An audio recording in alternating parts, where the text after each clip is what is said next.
Bon, c'est Donald Trump, bien sûr, qui a donné le ton dès son élection, dès le 16 décembre. Il parlait d'arrêter ce carnage. On ne sait toujours pas précisément à quoi ressemblera son plan. On va en parler, et également de sa réception par les Russes. Mais tout d'abord, on réécoute le président américain. C'est le pire carnage que le monde ait connu depuis la Seconde Guerre mondiale. J'ai eu des photos de champs où des corps gisaient sur des corps. Il faut que ça s'arrête. Et nous essayons de faire en sorte que cela s'arrête. Bon, on va voir. Nous allons parler. Nous parlerons au président Poutine et nous parlerons aux représentants Zelensky et aux représentants de l'Ukraine. Nous devons arrêter ça. C'est un carnage. Ça s'annonce peut-être un petit peu plus compliqué que prévu pour Donald Trump.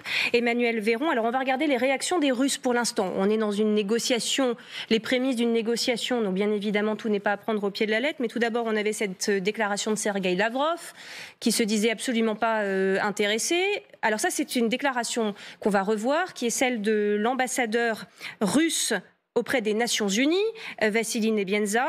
Bon, ça fait 2 fois en quelques jours qu'il dit la même chose. Rien dans la nouvelle administration américaine ne suggère quoi que ce soit qui puisse nous intéresser avant lui. On l'a dit, c'était Sergueï Lavrov. Bon, chacun est en train de placer ses pions. Mais en réalité, les Russes la veulent-ils vraiment, cette négociation aujourd'hui? Qui est prêt à répondre à cette question délicate, générale? Vous avez la main. Mais ils mènent une guerre psychologique, les Russes. C'est-à-dire que le président Zelensky a été obligé, on lui a tordu le bras, pour qu'il accepte le principe d'une éventuelle négociation en début d'année, vu les annonces du président Trump, président élu Trump. Ce qui n'est pas le cas de Poutine. Alors, ça a un avantage considérable, la position que prend Poutine en voulant éviter le terme de négociation à ce stade. D'abord, le premier point, et qui est très important à mon avis, c'est qu'il ne démobilise pas l'état d'esprit de ses troupes. C'est-à-dire que lui n'admet pas le principe de la négociation tant que les objectifs ne sont pas atteints. Et on a parlé auparavant sur ce plateau de la difficulté psychologique à continuer à partir au combat, exactement, en sachant que la perspective est sans doute il en joue à plein. C'est une astuce qui est ancienne, donc il n'en découvre pas le concept, mais il l'utilise. Et donc il ne parlera pas de négociation avant qu'elle ne soit effectivement commencée. Pour ma part, je pense que ça démarrera par un coup de téléphone entre businessmen, c'est-à-dire entre Trump et Poutine, à un moment donné.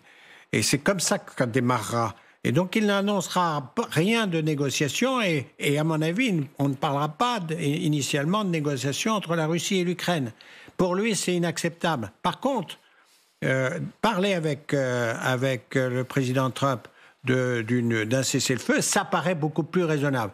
Donc, il joue là-dessus et pour le moment, évidemment, Lavrov reprend la position qui est de dire que pas de question de négociation. On est bien dans cette position-là.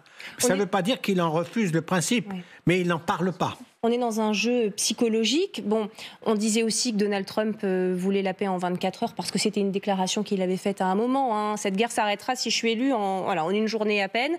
Bon, aujourd'hui, le président se rend compte, et cette déclaration fait partie de ce processus, sans doute, que ça va être plus complexe. On dit aussi qu'il ne va pas vouloir perdre la face à Vladimir Poutine, pourvu que ces négociations, elles s'engagent. Comment, à 2 semaines maintenant de l'investiture de Donald Trump ? Alors, juste une première chose, je rappelle quand même ce que je disais à Vincent, qu'on est avec un président américain qui n'a jamais servi, il n'a jamais vu la guerre. Donc, il n'a jamais été dans l'armée. Il n'a jamais été dans l'armée, ce qui, aux États-Unis, on a quand même eu un certain nombre de présidents qui ont compris ce que ça voulait dire. Il est quand même aussi assez mal vu par une certaine partie du Pentagone. Donc, il faut aussi comprendre que son discours n'est pas toujours le discours des gens qui connaissent le terrain. Et ça, c'est très important parce qu'il est quand même entouré. Et il est mieux entouré cette fois-ci que la première fois. Ça, c'est déjà, ça s'est professionnalisé, sa campagne et sa façon de gérer. Ça ne veut pas dire que... On dit aussi qu'il a écarté tous ceux qui pouvaient le contredire et modérer ses ardeurs. Oui, mais il a quand même certains généraux qui arrivent, même s'ils vont plutôt dans ce sens, peut-être c'est pour ça qu'il a choisi certainement, mais qui ont l'expérience du terrain, qui ont réfléchi à ces sujets, ce qui est déjà mieux que certaines d'autres qui l'entourent. Ceci étant dit, très clairement, une chose que vous avez dit qui est très importante, il ne va jamais accepter... Enfin, Trump n'aime pas perdre la face, c'est un businessman. On peut imaginer, à la différence de peut-être de Biden, on sait très bien que Trump, de toute façon, même quand il n'était pas président, discutait avec Poutine ou ceux autour de Poutine. Donc on peut même imaginer qu'ils sont déjà en train de discuter et on saura plus que quand il peut présenter quelque chose qui ressemble à une victoire et pas avant. Ouais. Oui, je rebondis sur ce que vient de dire Elisabeth, c'est-à-dire que le sujet en fait est tellement lourd, tellement grave dans les relations internationales, c'est la guerre, et avec les mots de Trump sur les cadavres, etc., qui sont superposés. Bon. En fait, que le sujet du côté de la puissance américaine et de l'administration qui est en train de se constituer, qui est constituée de Trump, notamment le général Kellogg, parce que je crois que sur LCI, vous avez présenté ces dernières semaines. Voilà, qui est son émissaire sur ces questions russo-ukrainiennes. Notamment ces différentes interventions, notamment aux États-Unis ces dernières semaines ou derniers mois, en conférence, notamment à la Fondation Nixon à la fin du mois de septembre à Washington, D.C., où il y avait ces explications-là. On était déjà au mois de septembre de cette année-là, 2024.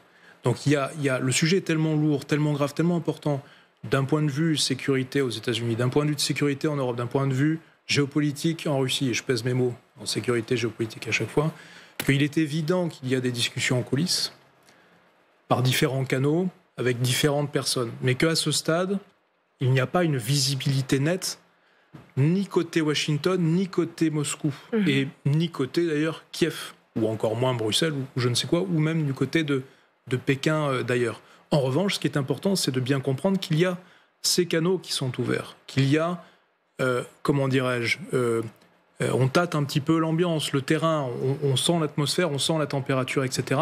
Donc les canaux sont ouverts. Et enfin, et j'en terminerai pas là parce que je vois que Vincent veut intervenir, mais il faut décorréler, me semble-t-il. Et ça, c'est un effort qu'on doit faire côté européen.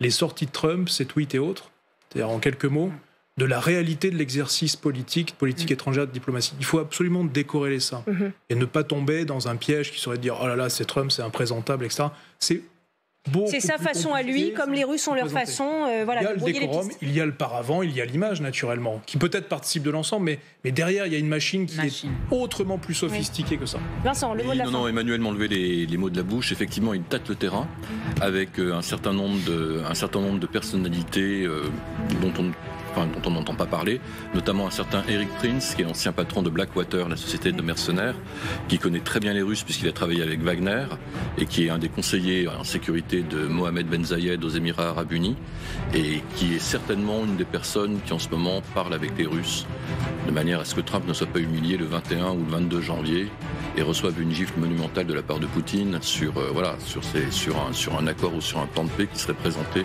dans les premières heures de sa présidence.